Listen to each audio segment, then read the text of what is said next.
So let's just have a look on one more word problem on 3D. This is a word problem from your book, and in this word problem, angle of elevation concept is also involved. So the heading of this question is angle of elevation in a three-dimensional word problem. Three dimensional word problem वैसे ही दिखने में खतरनाक है, अब इसमें angle of elevation का भी concept आ गया है। तो लेट्स जस्ट सी कैसी वर्ड प्रॉब्लम है ये, क्या क्या इसमें पूछा है और क्या क्या स्ट्रेटजीज हम यूज करने वाले हैं। पहले तो थोड़ा सा ये है कि figure is already drawn in the question, तो ये एक अच्छी बात हो गई है कि फिगर हमें बनी हुई मिल गई है। वरना ये कि फिगर बनाने में जो है वो काफी ट्रिक लगती है, काफी सोचना पड़ता है। तो देख लेते हैं कि जरा क्वेश्चन किस तरह लिखा है और उन्होंने फिगर किस तरह बनाई है। तो एक बार क्वेश्चन को जरा रीड कर लेते हैं कि in this question we have 3 points A B and C that are on a level ground. A B और सी जो है वो हमारे पास 3 पॉइंट्स हैं जो कि एक लेवल ग्राउंड पे है। बी जो है is due north of A. B जो है वो नॉर्थ ऑफ ए है, इसका मतलब है सबसे पहले मैं अपना पॉइंट ए बनाऊंगा और वहां से एक नॉर्थ बनाऊंगा और उसी नॉर्थ पे जो है वो मेरा कहीं पॉइंट बी आएगा। प्रॉब्लम इस क्वेश्चन में ये है कि हम लोग जो नॉर्थ बनाते हैं, we draw our north vertically upward, हम सीधा का सीधा ऊपर नॉर्थ बनाते हैं। लेकिन इस क्वेश्चन में नॉर्थ जो है वो थोड़ा सा टिल्ट है। उसका रीजन ये है कि this is a three dimensional word problem. इसमें जो है वो 3D इफेक्ट लाने के लिए उसने जो है नॉर्थ को थोड़ा सा टिल्ट किया है ताकि आपको ये फिगर क्लियरली नजर आ सके, क्योंकि इसमें एक वर्टिकल टावर की बात है और वर्टिकल टावर जो है अगर मैं बिल्कुल वर्टिकल लाइन पे टावर बनाऊंगा तो वो बिल्कुल नजर नहीं आएगा। तो इसी वजह से उसने जो है नॉर्थ को थोड़ा टिल्ट करके बनाया, so that you can see this triangle, आपको ये फिगर क्लियरली नजर आ सके, so that you can do your calculation easily. तो इसी वजह से जो है उसने नॉर्थ को थोड़ा सा टिल्ट जो है वो बनाया है, इसके अलावा और कोई रीजन नहीं है। If you want to draw your north vertically upward, आप बिल्कुल बना के देख लो, आपकी फिगर ठीक बनेगी बिल्कुल, लेकिन प्रॉब्लम यह है कि वो क्लियर नहीं होगी। तो फिर आपको कैलकुलेशन करने में जो है वो थोड़ी सी डिफिकल्टी हो सकती है। तो ये फिगर हमें बिल्कुल समझ में आ रही है, तो let just stick to this figure. हम अपनी फिगर नहीं बना रहे कोई भी, ठीक है, क्योंकि ये क्लियर फिगर है, इसमें 3D का इफेक्ट आ रहा है बिल्कुल और हमें पता चल रहा है कि हमें क्या क्या फाइंड आउट करना है। तो जरा क्वेश्चन को दोबारा एक बार पढ़ लेते हैं कि A B C points are on a level ground. B is due north of A, मतलब बी जो है वो ए के नॉर्थ में है, तो आपने सबसे पहले ए पॉइंट बनाया and you just draw a north on point A. आपने एक स्ट्रेट लाइन ड्रॉ कर ली, ये आपका नॉर्थ हो गया और इसी लाइन पे जो है वो कहीं आपका पॉइंट बी है, आपने बी पॉइंट मार्क कर दिया। और आगे कह रहा है the bearing of C from A. C from A का मतलब है कि आपको नॉर्थ ए पे बनाना है जो कि ऑलरेडी ड्रॉन है, and you just have to take the angle 22,022 bearing दी हुई है। तो आपने ए से 22 का एंगल लिया और आपने एक स्ट्रेट लाइन ड्रॉ कर दी जो कि आपको पॉइंट सी तक ले गई। उसके अलावा and the bearing of C from B. C from B की भी बेरिंग आपको गिवन है। फ्रॉम बी का मतलब है कि आपको नॉर्थ बी पे बनाना है जो कि ऑलरेडी ड्रॉन है, और इस बी के नॉर्थ से आपको 75 का एंगल ड्रॉ करना है और फिर जो है आपको एक लाइन ड्रॉ करनी है जो बी और सी को मिला देगी, and you will get your non right angle triangle जो कि आपको नजर आ रहा है फिगर में। A B C is basically a non right angle triangle that is on a level ground. Bearings हमें दी हुई थी, बेरिंग्स के अकॉर्डिंगली हमने अपनी फिगर ड्रॉ कर ली है। लेट्स जस्ट सी हमें फाइंड आउट क्या करना है। फर्स्ट पार्ट में वो हमसे कह रहा है given that A and B are 160 metres apart. A और बी का जो डिस्टेंस है that is 160 metres apart. Find the distance between B and C. मतलब ये जो बी और सी का डिस्टेंस है आपको ये फाइंड आउट करना है। बी एंड सी का डिस्टेंस निकालने के लिए B C is a part of a non right angle triangle, so basically we can use sine and cosine rule to find the missing length, but the problem is that we have to analyze what data we have and what rule we can apply. Analyzing the data, we can see that in triangle ABC I only have one angle and one side. मेरे पास सिर्फ एक angle और एक side है, और एक angle और एक साइड के होते हुए मैं कोई रूल यूज नहीं कर सकता। I have to find some more data, मुझे कुछ और डाटा फाइंड आउट करना पड़ेगा। और जैसे ही मैंने अपनी फिगर को गौर से देखा तो मुझे ये एक स्ट्रेट लाइन नजर आ रही है। This is basically a straight line, और मुझे पता है कि स्ट्रेट लाइन एंगल जो है वो 180 डिग्रीज होता है। इसका मतलब है कि part of it is given है 75, तो मैं 180 में से जब 75 को माइनस करूंगा तो I can find out this angle B. ये एंगल मुझे पता चल जाएगा जो कि बराबर होगा 105 डिग्रीज के। तो इसका मतलब है कि मुझे अपने ट्राइंगल में जिसकी मुझे लेंथ चाहिए बी सी, उस ट्राइंगल को मैं पहले ड्रॉ कर लेता हूँ। वो ट्राइंगल इस तरह कुछ बना हुआ है। This is triangle A B C. इसमें ये वाला जो एंगल है दैट इज गिवन एज 22, और ये वाला एंगल मैंने फाइंड आउट कर लिया है अभी, that is coming out to be 105। तो जल्दी से मैं अपना थर्ड एंगल भी फाइंड आउट कर लेता हूँ और उसके बाद फिर मैं डिसाइड करूंगा कि मुझे क्या फाइंड आउट करना है। थर्ड एंगल को फाइंड आउट करने के लिए मुझे सिर्फ 180 में से इन दोनों को सब्ट्रैक्ट करना है, इनका सम, और ये 160 गिवन है। ट्राइंगल को लेबल कर लेता हूँ। दिस साइड इज ए, ये साइड मेरे पास ए है, ये सॉरी वर्टेक्स ए है, ये वर्टेक्स बी है, और दिस इज वर्टेक्स सी। तो 180 में से जल्दी से मैं सब्ट्रैक्ट कर लेता हूँ। 180 माइनस 22 माइनस 105,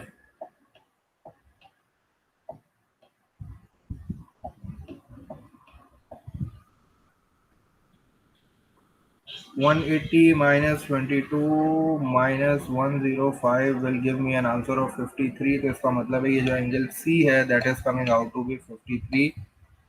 तो मैं यहाँ 53 लिख लेता हूँ छोटा सा। और अब मुझे आइडेंटिफाई करना है कि I have to find this side BC। मुझे ये साइड BC चाहिए और मेरे पास जो है वो तीन एंगल्स और एक साइड है। इसका मतलब है कि I can use sine rule. मैं यहाँ cosine, I will use the sine rule. Cosine rule के लिए मुझे दो साइड चाहिए होती हैं कम से कम, तो कोसाइन रूल मैं यहाँ यूज नहीं कर सकता, मैं साइन रूल यूज कर रहा हूँ। साइन रूल बड़ा सिंपल है, बड़ी इजी कैलकुलेशन है।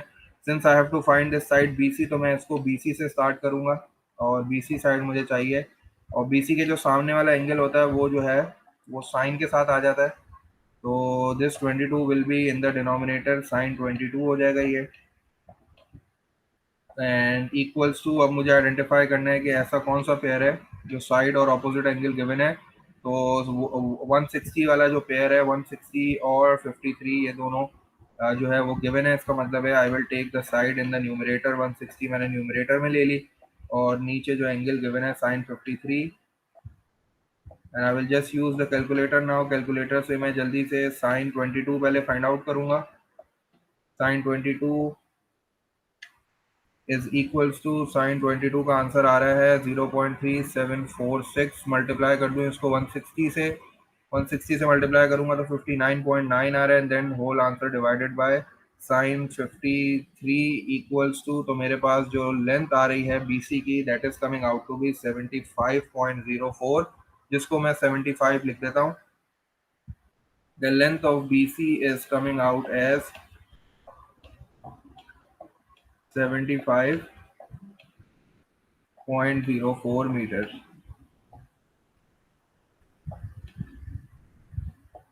क्योंकि यहाँ क्वेश्चन में कोई सिग्निफिकेंट फिगर और डेसिमल प्लेसेस का जिक्र नहीं है, तो मैंने दो डेसिमल प्लेस तक अपना आंसर लिख दिया है। दिस वाज पार्ट नंबर 1, ये पार्ट नंबर 1 था। सेकंड पार्ट देख लेते हैं जल्दी से। What is this second part? Second part में उसमें हमें थोड़ा सा पहले डाटा दिया हुआ है और वो डाटा में कह रहा है कि वर्टिकल मास्ट है BT, एक टावर है, एक वर्टिकल मास्ट है जो कि पॉइंट B पे जा रहा है। तो आपको वो फिगर में क्लियरली नजर आ रहा है, दिस इज द मास। ये पूरा मुझे मास नजर आ रहा है, ये टावर नजर आ रहा है मुझे।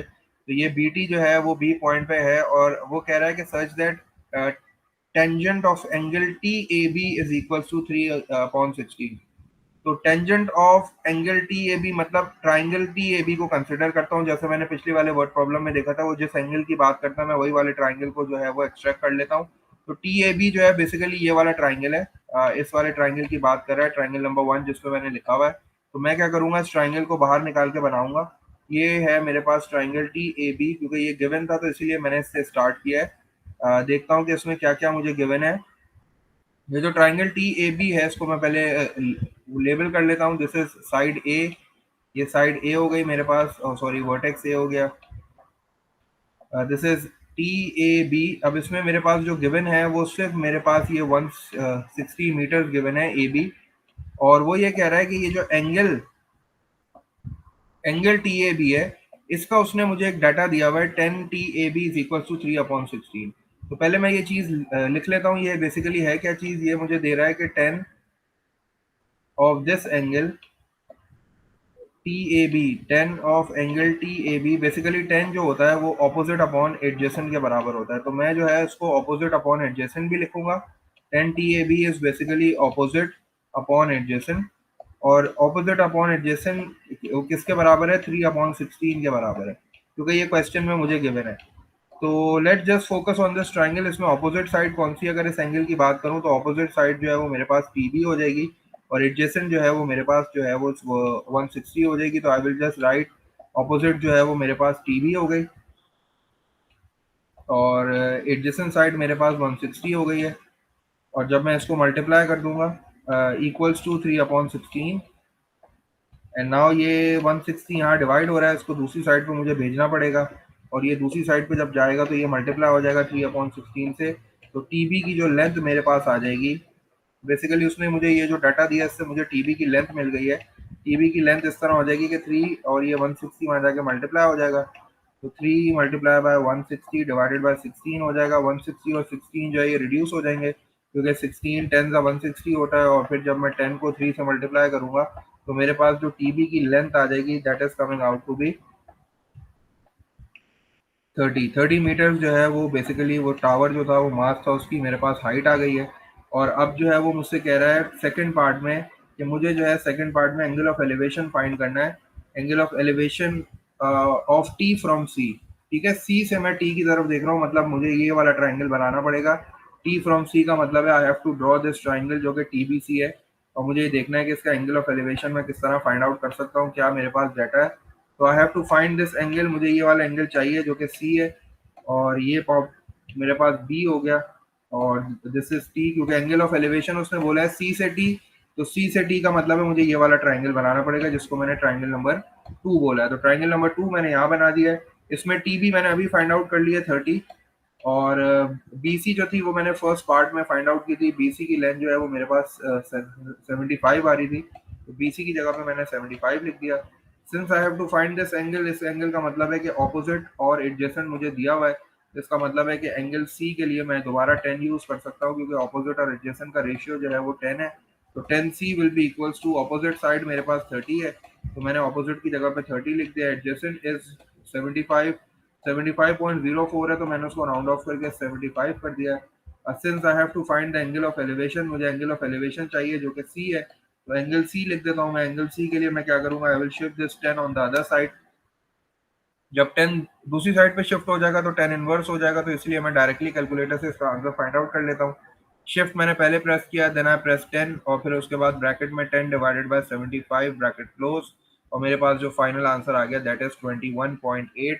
इसका मतलब है कि angle of elevation of T from C is coming out as 21.8 degree.